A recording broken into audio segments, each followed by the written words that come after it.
ਹਵਾ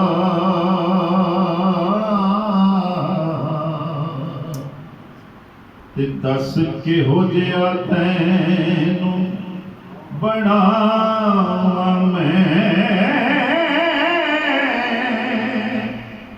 ਜਿਵੇਂ ਮੇਰੇ ਮਹਬੂਬ ਤੇਰਾ ਜੀ ਚਾਵੇ।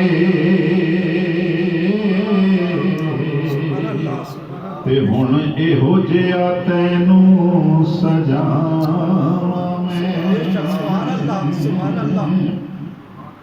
ਤੇ ਮਹਬੂਬ ਆਖਿਆ ਇਹੋ ਜਿਹਾ ਬੜਾ ਮੌਲਾ,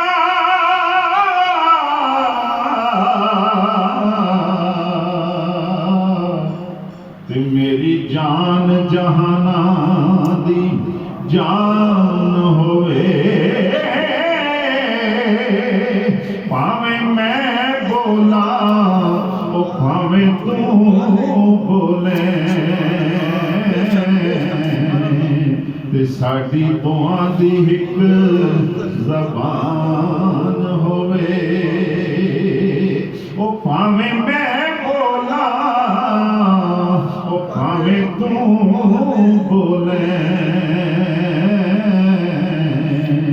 ਤੇ ਸਾਡੀ ਦੋਹਾਂ ਦੀ ਇੱਕ ਜ਼ਬਾਨ ਹੋਵੇ। ਤੋ ਪੁੱਛ